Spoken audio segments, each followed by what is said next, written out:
Good evening, viewers and listeners of Concerned Citizens Media. Thank you again for coming back.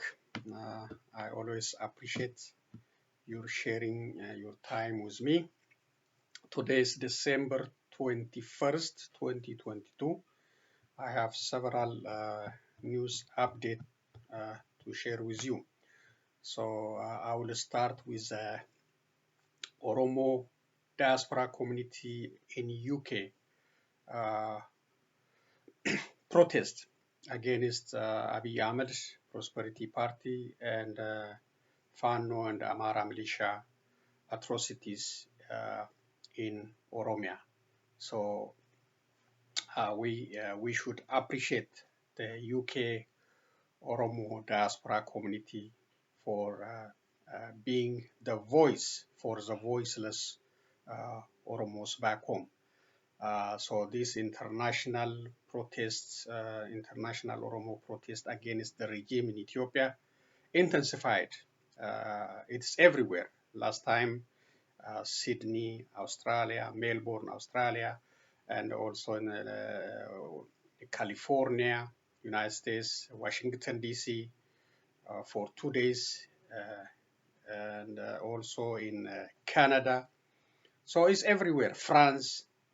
So it should be intensified, it should continue, and we should do it in a sustainable way to bring change in that country. So it should continue.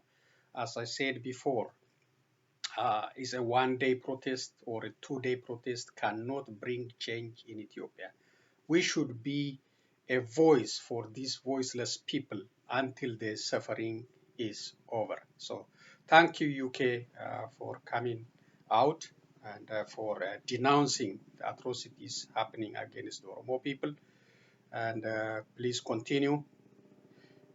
Also, those living in other European countries, they should come out and they denounce the Fano cross-border attacks in Oromia and the expansionist agenda. They are controlling several districts in Oromia, and the federal government is ignoring it and allowing them to control, to displace thousands and thousands of Oromos. So that's the situation, and we should denounce it. We should come out against it strongly, and we should not feel tired. So let's start with UK Oromo diaspora community protest today, and the credit is for Finfinne News Network. Thank you. Then I will share more news in reading, and I have some videos selected for you today. Thank you again for coming back. There you go.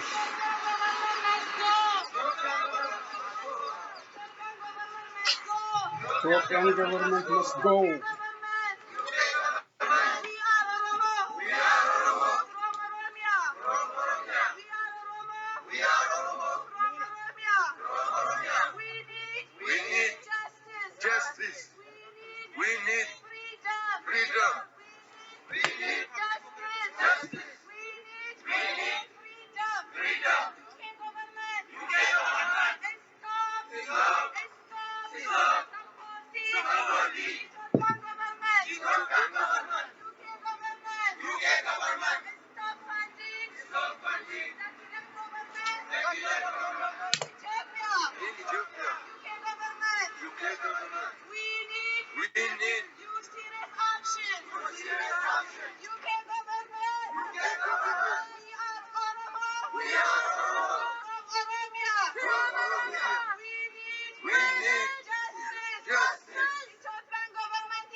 Yeah, it's horrible.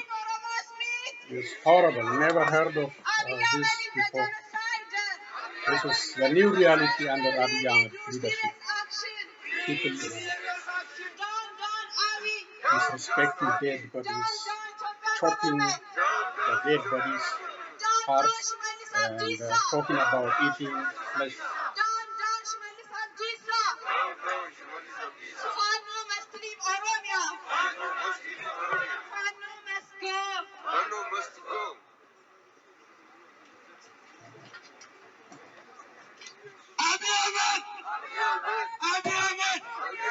Stop the airstrike!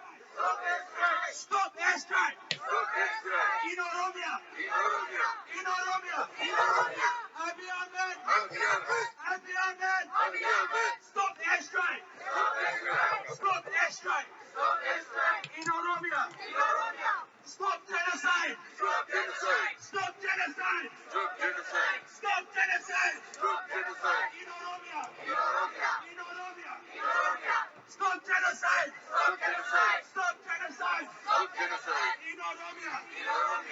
Free all! Free all! Political prisoners!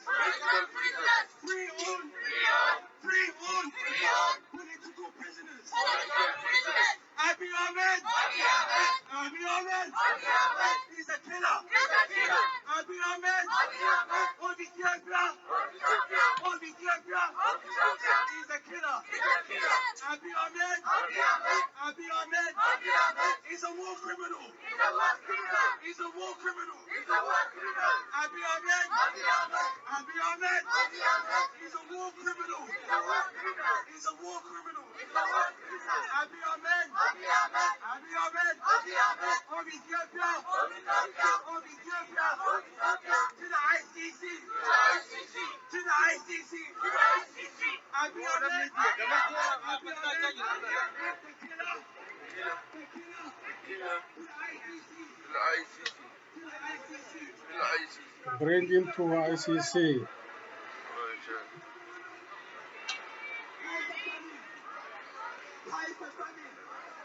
In Oromia! In Oromia! The Ethiopian government! Hide the famine! Hide the famine! In Oromia! Bando!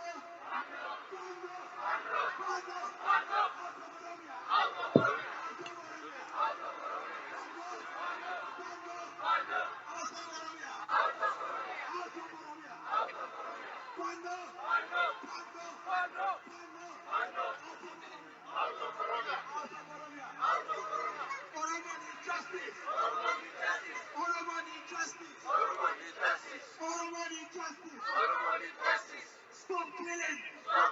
Stop killing! Pregnant mothers! Pregnant mothers! Stop killing! Stop killing! School children! School children! Abiy Ahmed! Abiy Ahmed! On Ethiopia! He's a killer! He's a killer! Abiy Ahmed! Abiy Ahmed! On Ethiopia! On Ethiopia! He's a killer! He's a killer! Abiy Ahmed! Abiy Ahmed! To the ICC! UK government! UK government! Stop funding! Stop funding! The Ethiopian government! The Ethiopian government! UK government! UK government! Stop funding! Stop funding! The Ethiopian government! The Ethiopian government! Abiy Ahmed! Abiy Ahmed! He's a killer! He's a killer! Okay. Abiy Ahmed! Keeping your pearly whites pearly white isn't easy, especially when your husband is the god of wine. I've done it again. Babe, you have to try this. Okay, I will come back to the other news update on the video I selected for you. So that's it's a very long video. So if you are interested to watch more, you can check it out. Finfinne News Network. That's the credit for them. So no translation is needed. They are expressing their disappointment, anger, frustration against Abiy Ahmed, and they are calling for him to be brought to International Court of Justice and they are calling on Fano and Amara militia to get out of Oromia. So that's in a short, but they didn't mention. I said still they didn't mention the countries supporting Abiy Ahmed by providing drones, other military hardwares, and also providing personal expertise. This is missing from all Oromo diaspora community protests. That is very important. We need to denounce the countries providing weapons to Abiy Ahmed. The weapons are killing our people, killing civilians, and destroying properties. So we should protest against those embassies and those countries supporting drones, providing military experts, and providing other weapons to Ethiopia. So this is missing from all protests. I didn't see, I didn't hear. So this should be a focus, very important. They are asking UK government not to provide any money for Ethiopia. They are also in Washington DC. They are also denouncing Biden's engagement with Prime Minister Abiy Ahmed and the Ethiopian delegation, and asking US not to provide any financial help. So this is good. The same happening in Canada, Australia, which is good. We need to put more pressure in the same way. But don't forget, we should not forget those countries providing these weapons. So that is missing everywhere. And let's continue with other news in reading. Then I have the videos I selected for you for today. Thank you again. Let me read. Federal Tigray senior military commanders meet in Nairobi, expected to adopt the TOR for AU monitoring verification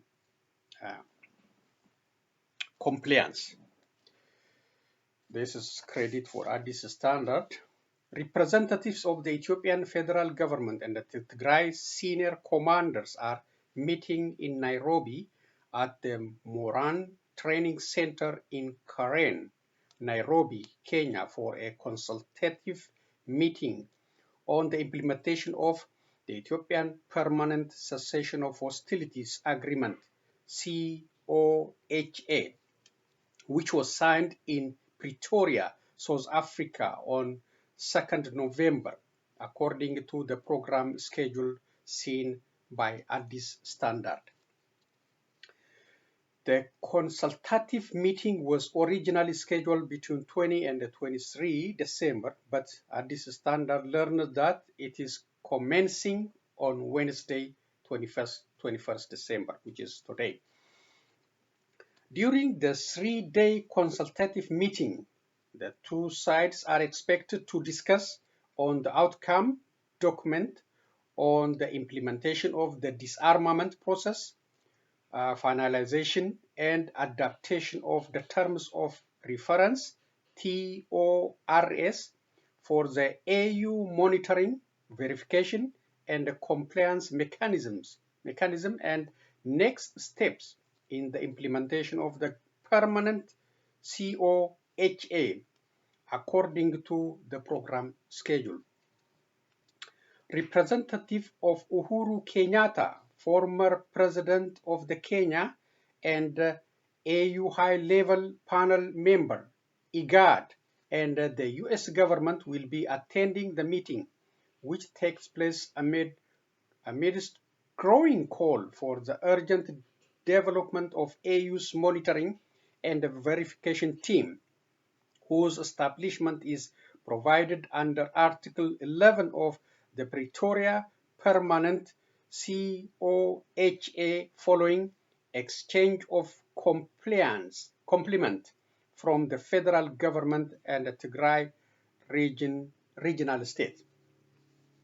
On Saturday, 17 December, the federal government issued a statement threatening to take necessary measures to protect Tigrayan civilians subjected to what it said was organized crimes and robbery in areas its forces are not in control of, including the capital Mekelle.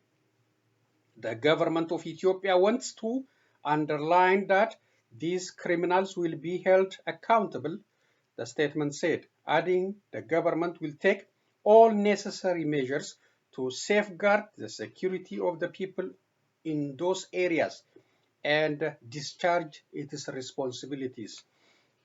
On his part, Tigray's leader, Debretsion Gebremichael, PhD, said on Sunday, 18 December, that although his side has been implementing the Pretoria and the Nairobi Peace Pact since the signing, the federal government has been lagging behind in implementing it.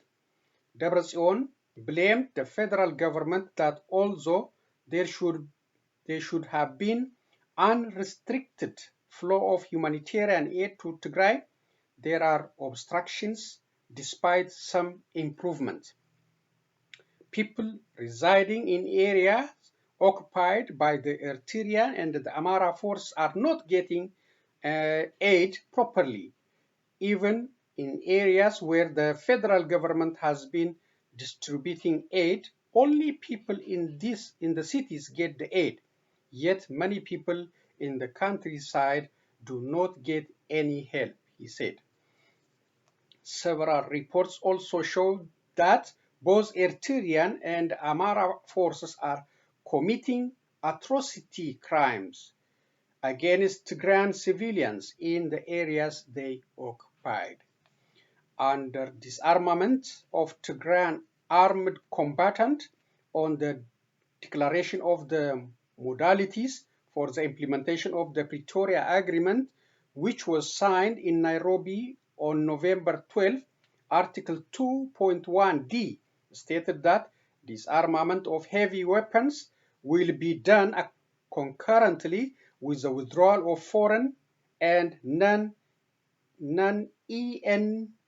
forces from the region.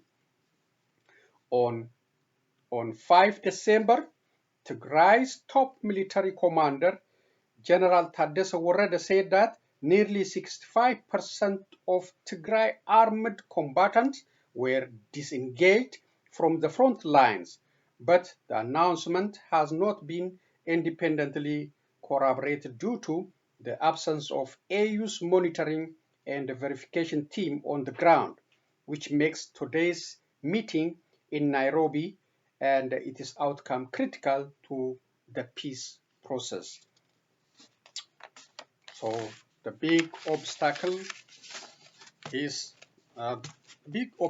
are Eritrean forces and the Amara militia and the Fano still remain in the occupied areas. So that should be part of the federal government of Ethiopia to implement the agreement, to tell Eritreans to withdraw from Ethiopia. So far, no call is made on Abiy Ahmed's side and to remove those Amara militia from Tigray.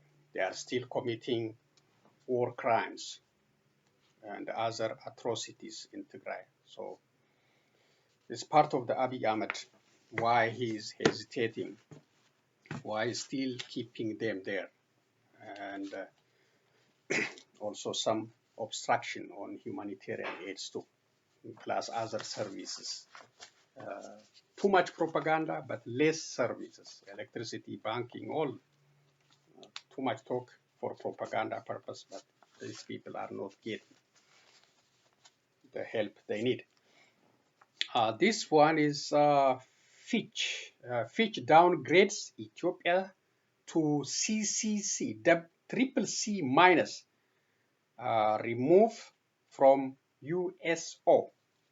So the grading system done by Fitch downgraded Ethiopia's credit rating from CCC to CCC minus. And let's read what this means and what the implication. This is not good. This is not good for this already failed leadership in that country and for the people of Ethiopia. Fitch Rating, Hong Kong, 20 December 22, Fitch Rating has downgraded Ethiopia's long-term foreign currency issuer default rating, IDR, to CCC minus from CCC. So negative. Fitch typically does not assign outlooks to sovereigns with a rating of CCC or below. Fitch has removed the long-term IDRs from under criteria observation, USO.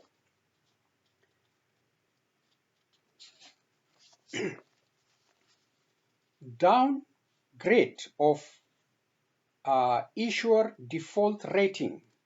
The downgrade of Ethiopia's long-term foreign currency IDR to CCC minus reflects the lack of identified external financing necessary to meet substantial external financing gaps, along with a material decline in Ethiopia's external liquidity. This is balanced against the November 2022 peace agreement reached in the Tigray war, which will improve the medium-term macro and physical outlooks. The expected easing of global supply chain constraints, which will help to ease inflationary and external pressures, and the improvement of public debt metrics. Moreover, the CCC minus rating reflects the significant risk of a default event that may result from the government's participation in the G20 Common Framework (CF) Debt Relief Initiative, given the mechanism's guiding principles of comparable treatment for both official and private creditors. Worsening external liquidity. In the absence of common framework or CF debt treatment that would reduce Ethiopia's external debt servicing burden and facilitates the disbursement of additional external financing, the country's external liquidity will continue to worsen. Fitch estimates that Ethiopia faces $1.6 billion in external debt interest payment in the fiscal year ending June 2023, fiscal year 23, and $1 billion in fiscal year 2024. This represents 2.3% and 2.2% of current external receipts, which compares favorably with the BCD median of 3.7 and 4. However, gross international service reserves, fell to $1.5 billion, less than 1 month of current external payment in fiscal year 2022, and a widening current account deficit will see reserves fall further in fiscal year 2023. We forecast the current account deficit plus net FDI at $1.7 billion in fiscal year 2023. Fitch estimates that Ethiopia's next external debt at 166% of current external receipts at the end of fiscal year 2022, compared with BCD median of 58% of the US dollar 28 billion outstanding in external public sector debt. US dollar 19 billion is owed directly by the central government. We believe that Ethiopia's state-owned enterprise, SOE, which hold the remaining amount, are profitable and be able to meet their financing obligations. The government's direct debt servicing obligations will be met through a combination of receipts from the ongoing privatization program and disbursement from the World Bank and the African Development Bank, although the exact terms of multilateral financing have not been confirmed. The government will face a sharp increase in external debt amortization in fiscal year 2025, with the coming due of the US dollar 1 billion euro bond in December 2024. No progress on common framework. As of November 2022, the official creditor committee had met 4 times but has yet to reach any publicly acknowledged agreement on Ethiopia's debt treatment. Part of the delay has been due to the Tigray conflict and the inability of the IMF to begin work on the necessary debt sustainability analysis. However, the IMF was able to conduct a mission in June 2022 and has reported progress on working with the authorities on their economic reform program.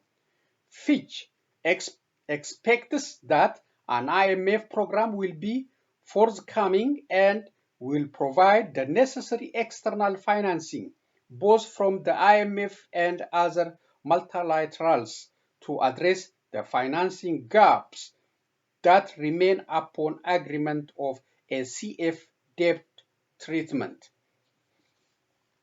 A key pillar in the reform agenda is the commercialization and privatization of Ethiopia's SOEs.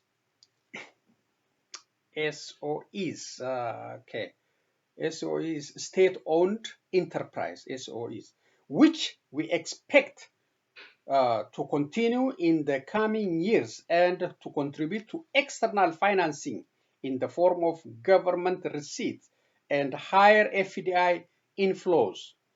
Earlier in 2022, the government completed the sale of a license to operate telecom services in the country and is proceeding with both the partial sale of Ethio-Telecom and the tender of a second telecom license. The government is also moving ahead with the sale of several enterprises in the sugar sector.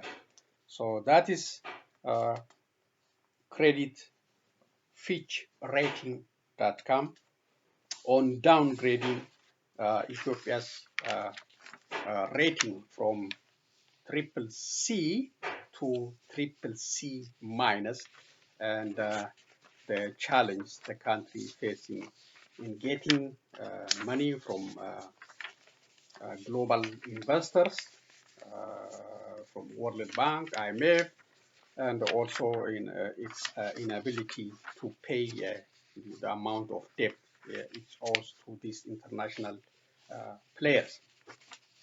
So to do this, Abiy Ahmed is open to sell anything the country has. That is, the consequence of Ethiopians' silence on this failed leadership in that country. Now he's selling everything the country has: sugar factory, Ethio-Telecom, electricity, anything available, but still he is not able to generate fund and able to pay the debt the country has. Plus now this downgrading will impact the ability of the country to borrow money. So that's the challenge we're facing. And concerned citizens media, before even this report come out, checked his quality of leadership on peace and security and respecting, freedom, citizens' ability to move around, to live peacefully. All these under criteria plus others, plus the war in Tigray and the ongoing war in Oromo, and call upon him, the Prime Minister, to resign. Give a chance for others to lead in a better way. The country is going down very badly, very badly. And what he's doing, I'll read the next one. What he's doing, instead of handling the economy in a better way, he's investing the country's limited dollar, limited money to buy technology from Israel to spy on citizens, to spy on journalists, okay, to crack their phones and to put them massively in jail and to do investigation just to protect his power, not to protect the safety of the public, just to keep himself in power. So let me read. This is from Haaretz. This is Israeli news outlet, and some other media also reported. Let me read a little bit. It's a long one, but I just read a little bit. If you are interested, you can read the whole point. Ethiopia obtained phone hacking tech from Israel firm Celebrite. Ethiopia obtained phone hacking tech from Celebrite, okay, as many other repressive regimes. The Ethiopian Federal Police have been using Celebrite technology at the height of a civil war that caused tens of thousands of casualties and the prosecution of unauthorized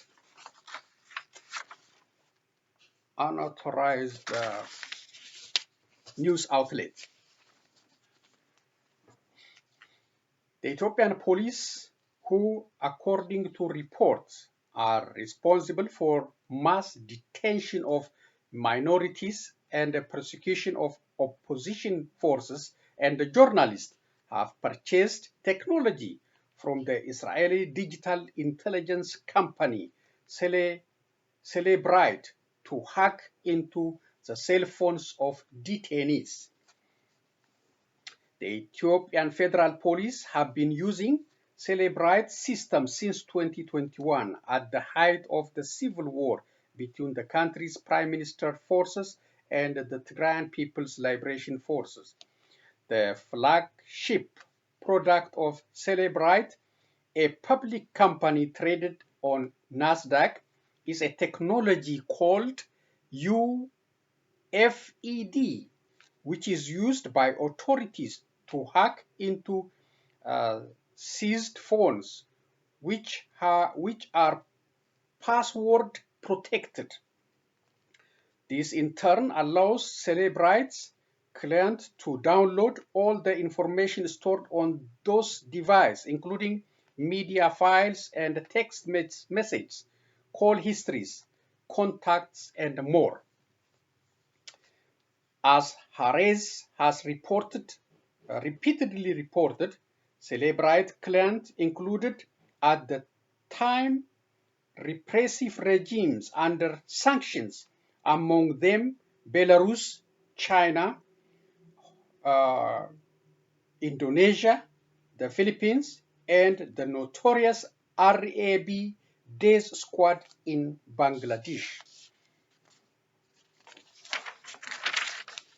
In October, Haaretz reported that Russia continued to use UFED, although Celebrite announced in 2021 that it had stopped its activities in Russia in light of Russian President Vladimir Putin's human rights infraction. In a letter sent by Israeli human rights lawyer Itay Mak to Israeli Defense Ministry and the Celebrite, a number of human rights activists call for cessation of sale of technology and support service to Ethiopia's repressive regime. The letter follows a harsh report by Amnesty International and Human Rights Watch that details how Ethiopia has committed crimes against humanity and war crimes during the last round of fighting. The report stated that since November 2020, security and civilian forces have been responsible for extrajudicial executions, rape, and other acts of sexual violence. The widespread pillage of crops and livestock, and the looting and occupation of Tigrayan homes destroyed sources of livelihood.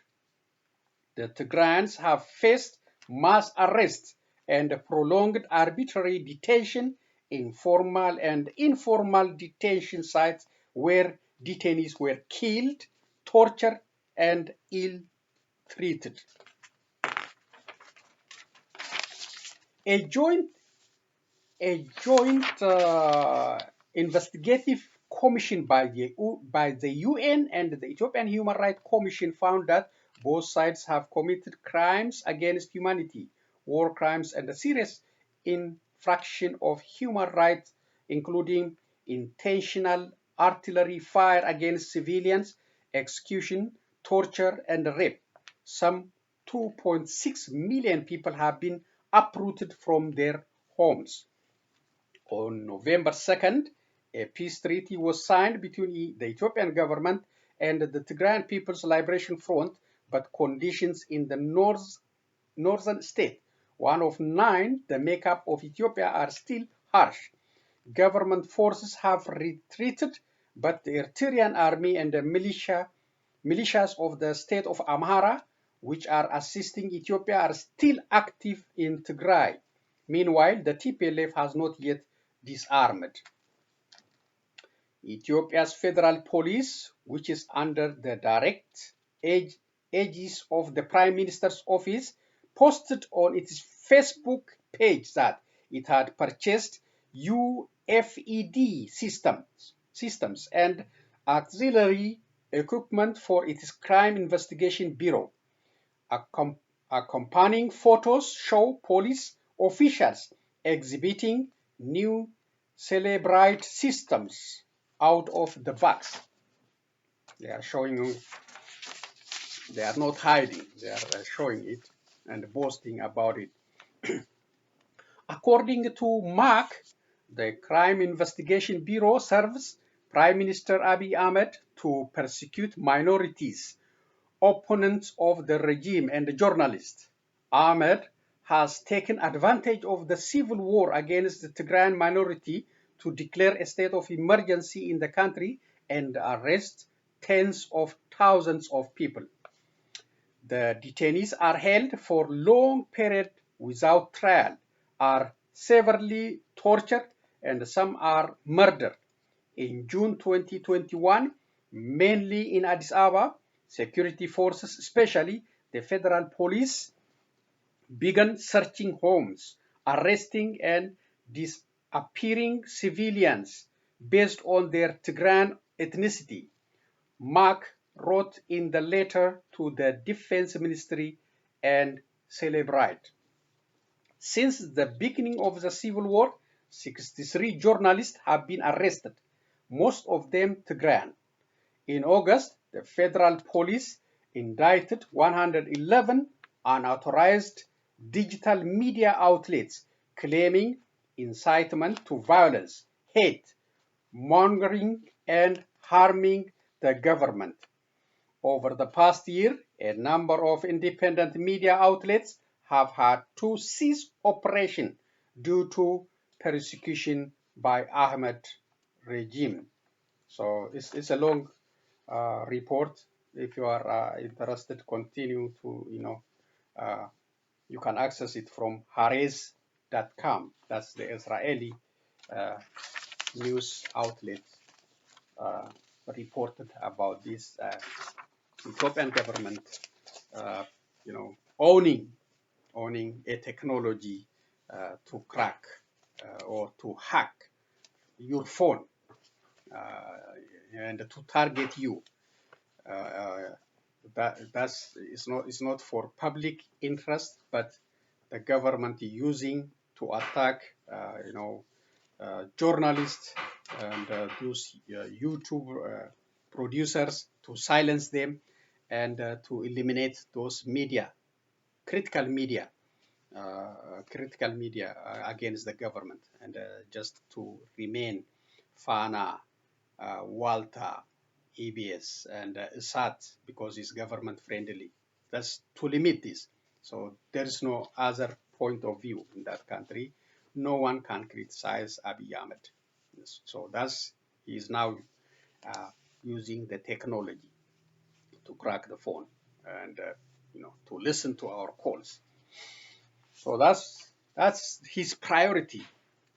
His priority, where the country economically is going down, his priority is to keep himself in power and to target journalists and persecute them by claiming so many things.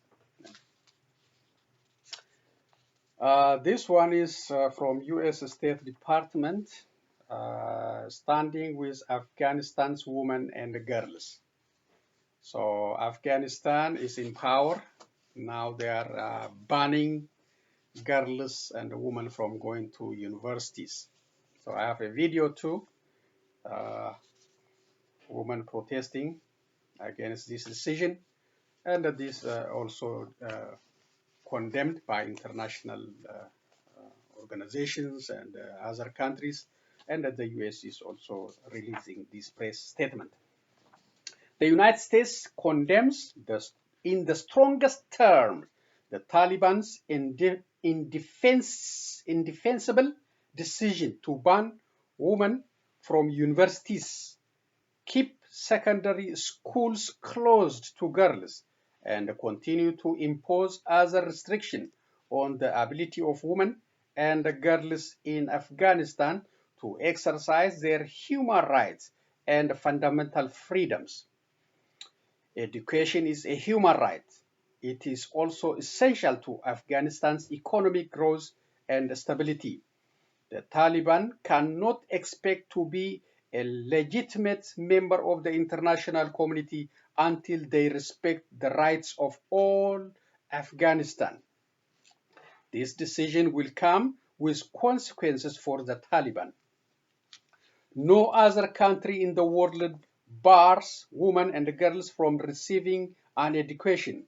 The Taliban's repressive edicts have resulted in inexcusable restriction on Afghan women and girls, including on their access to schools. Moreover, the Taliban's latest announcement means that women and girls will continue to face enormous difficulties seeking employment to feed their families. Afghanistan is already losing more than 1 billion per year in contribution that women could be making to the economy. Now the Taliban have sentenced the Afghan people to these losses and more. No country can thrive when half of its population is held back.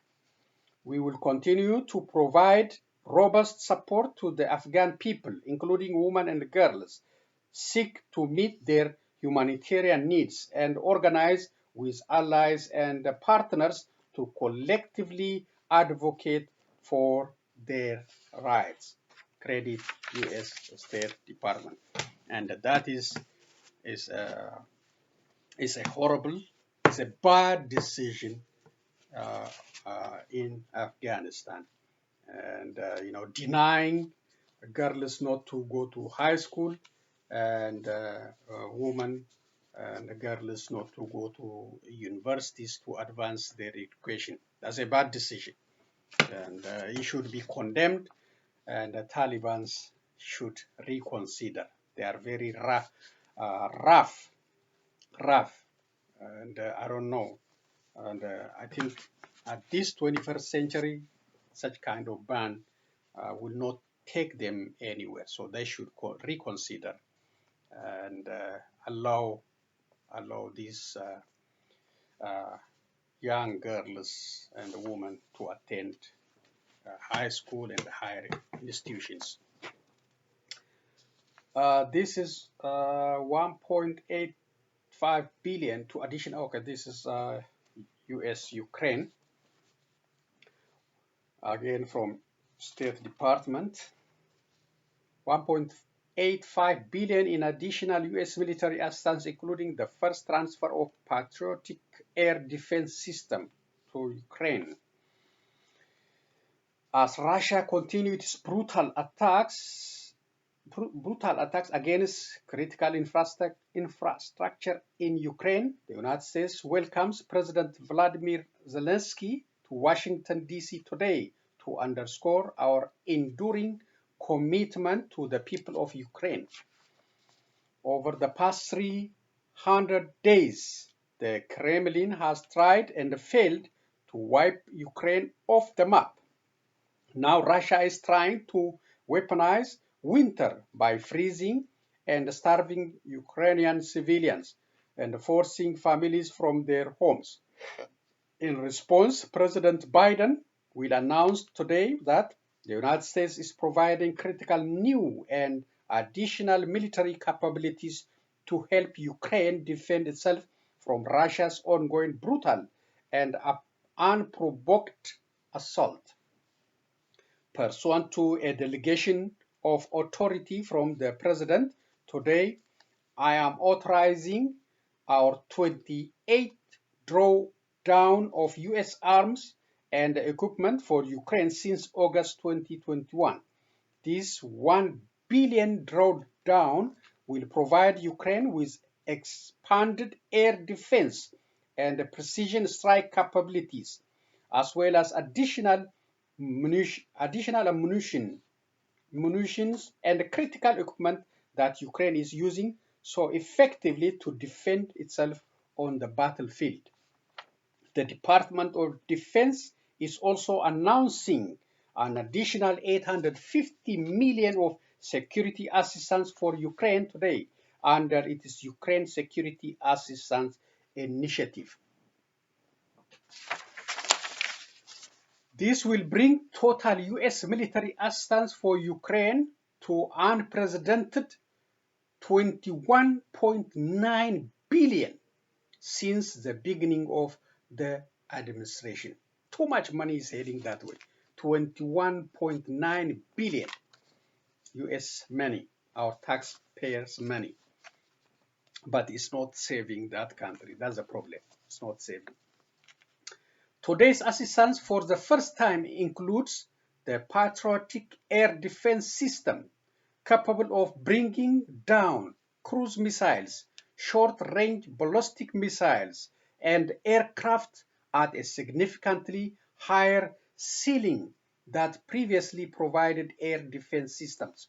The United States will continue to work closely with more than 50 allies and partners worldwide in support of the people of Ukraine as they defend their freedom and independence with extraordinary courage and boundless determination.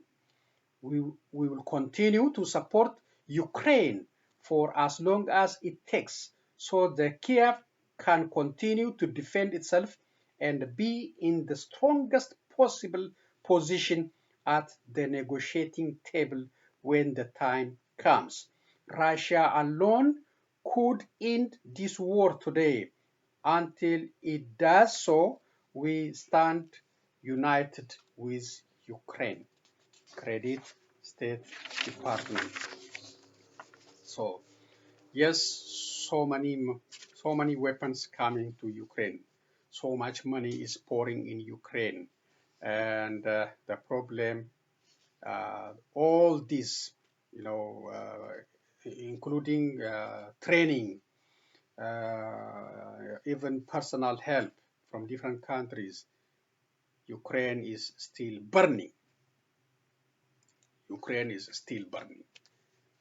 So they have to figure out, instead of pouring billions and billions of dollars in that country, they have to figure out, if really they want to save that country, they have to figure out on the strategy to join the armed struggle against Ukraine. That's the only way.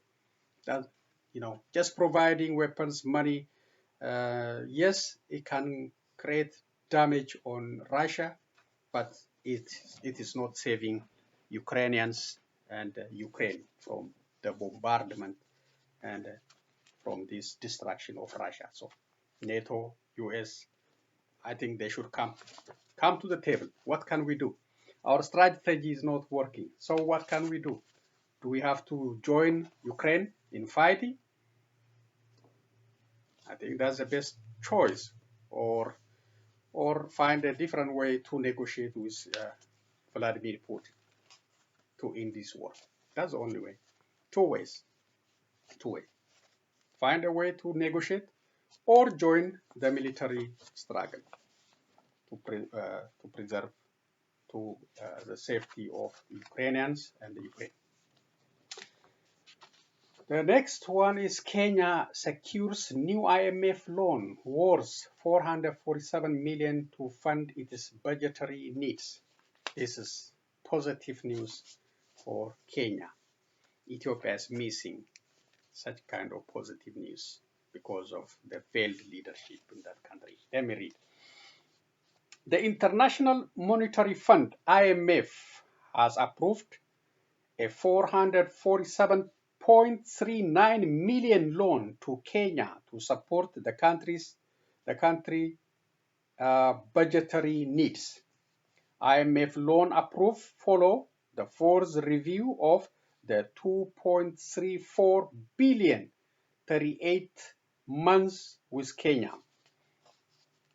This new loan brings Kenya cumulative disbursement under the Extended Credit Facility, ECF, and the Expanded Fund Facility, EFF, arrangement to about 1.655 billion.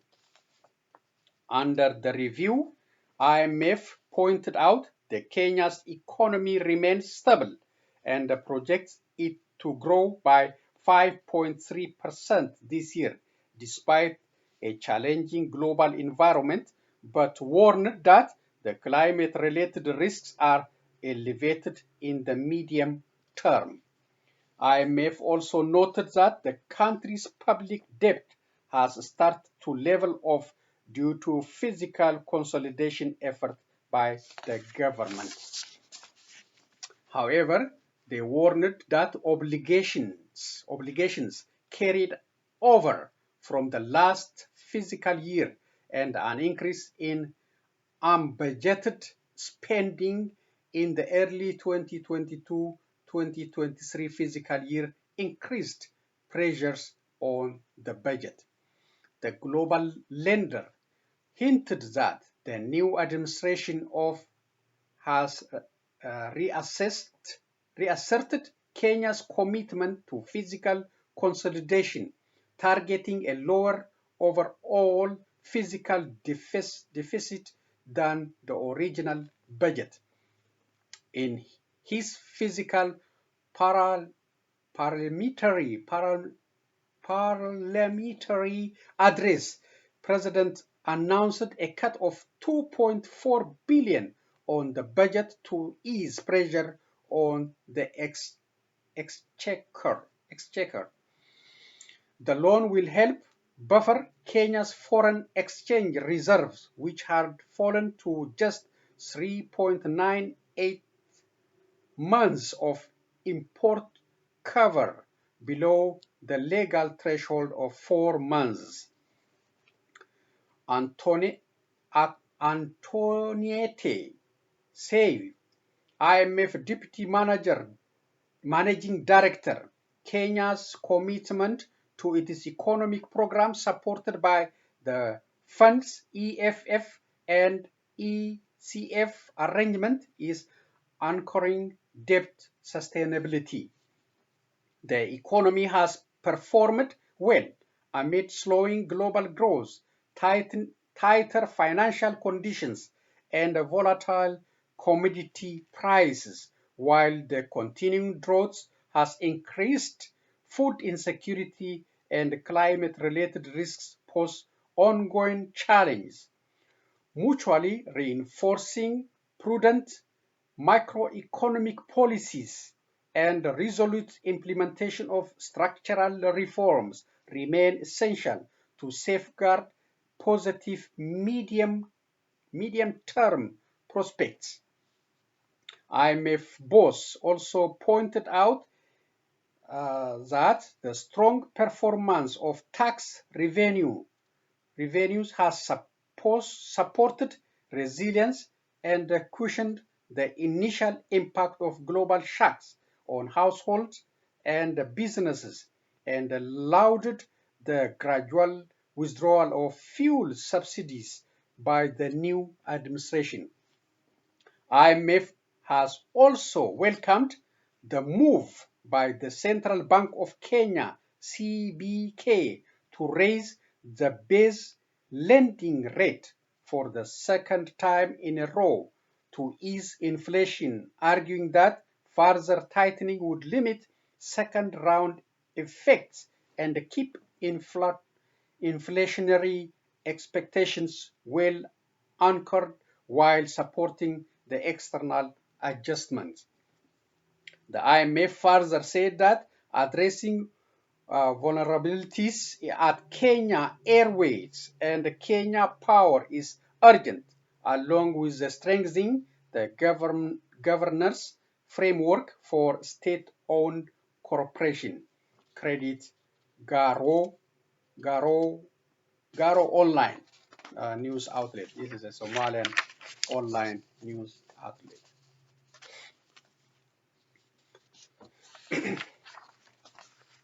Okay, one more about Al-Shabab militant raid police station in Kenya. This is the last for today's reading. Kenya, Nairobi. Suspected Al-Shabab militants on Wednesday raided a police station in northeastern Kenya in the latest attack, which comes before the Christmas festive season and just a week after police in the country identified some hotspot for security beef. At least 3 people died following the attack, with 2 of them being members of the disciplined force, according to an official government report. The victims were traveling in a police vehicle and were ambushed along Haile Lapset camp and Garissa town, according to George Seda, the police spokesperson. The attack began when the police vehicle was demobilized when it hit an explosive device planted on the road, said the police and the witness. Usually, Al-Shabab militants implant improvised explosive device IDs before they ambush their target using guns. The attackers then fired a rocket-propelled grenade, which killed 2 officers and a civilian, said the statement. Several other people escaped into the bush and their whereabouts are still unknown, it said. The attackers then set the vehicle ablaze. The area is near Kenya and the Somalia border. Police officers and members of the elite Ranger Squad from the Kenya Defense Force have been deployed to the area to pursue the attackers, with the government insisting that perpetrators will face the law. This was the first major attack along the porous border in as many months. Last week, the government of Kenya intercepted several Al-Shabab foreign fighters crossing over from Somalia in what is attributed to the ongoing crackdown against the group in the country. Authorities in Kenya noted that the majority of those arrested were from Ethiopia and Tanzania. President Hassan Sheikh Mohamud announced that in a matter of weeks, the country will declare Hir Shabelle and Galmudug Al-Shabaab free states, adding that the operation against the group has been largely successful. The president also noted that the group no longer has the capacity to recruit more members. Okay, that's the government side claim. Credit again, Garowe Online News. So that's the end of today's reading. Thank you for joining me again. Let's listen to short videos I selected for today. The first one is Ukraine President visiting Biden.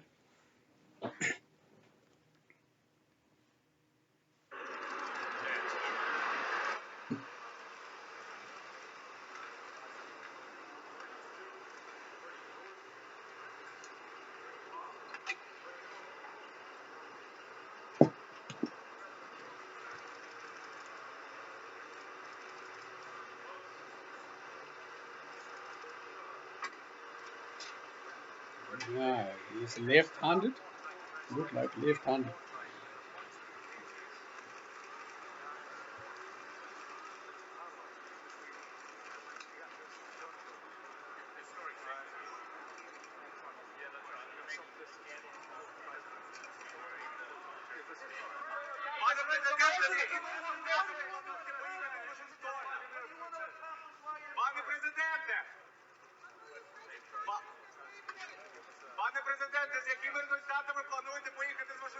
So no media briefing, they're asking, but they don't want to deal with the media.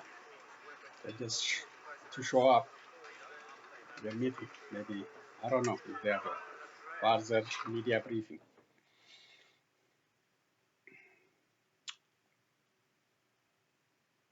Card, making it happen since 1889. The government in Gambia announced on Wednesday having foiled an attempted military coup.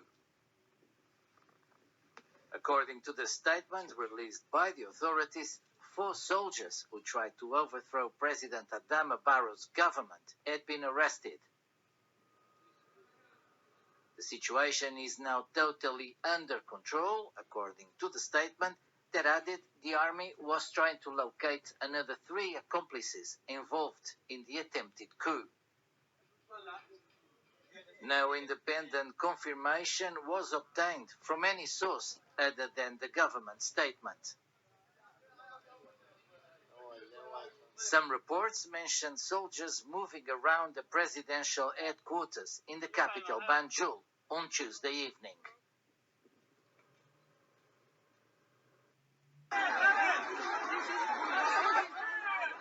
Okay, this Afghanistan, Afghan women protesting against the Taliban's decision to ban women and girls from high school and university.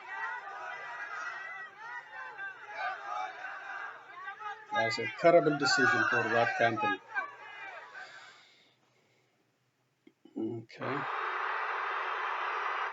Okay, this may be the last one. Moroccan heroic welcome. Morocco soccer team.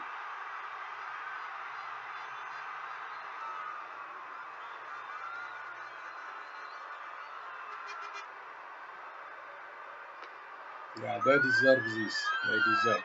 They make us proud, Africans and the Middle Eastern for the first time.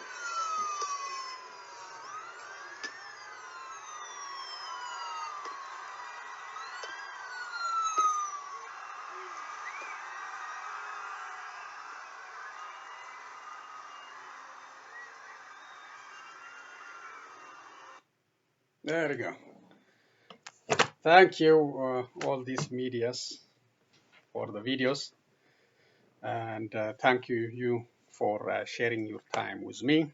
And those, these are the updates I have for today. And let me conclude by saying to the Oromo diaspora community to continue their pressure by protesting, by fundraising, by campaigning, lobbying, lawmakers, presidents, wherever you live, talking about the atrocities Oromos are facing and challenging those providing weapons to Ethiopia. This pressure should continue until that country is taken away from Prime Minister Abiy Ahmed.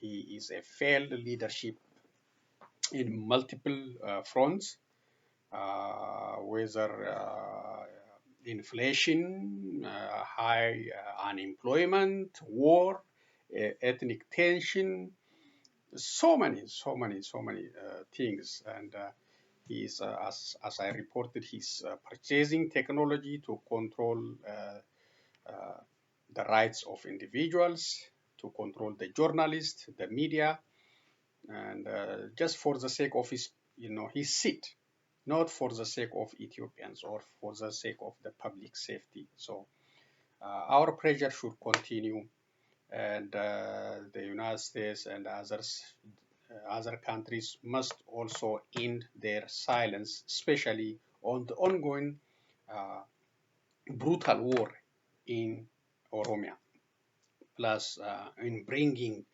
those Fano and Amara militia who are bragging about killing Oromos on the video, burning, chopping human heads, and taking selfie.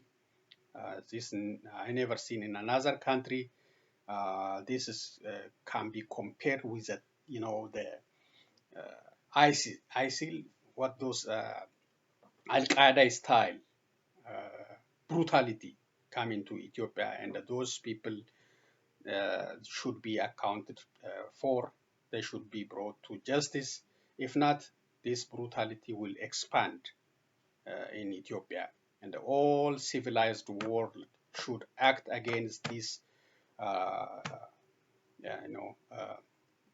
killing and bragging about and recording it and sharing on social media. So those people should be brought to justice. The evidence is on the video, on the social media, and the accountability should increase. So the pressure should continue on Ethiopian government. That's all I'm going to say for today. I will be back with other news and update. Thank you for joining me. So long, everyone.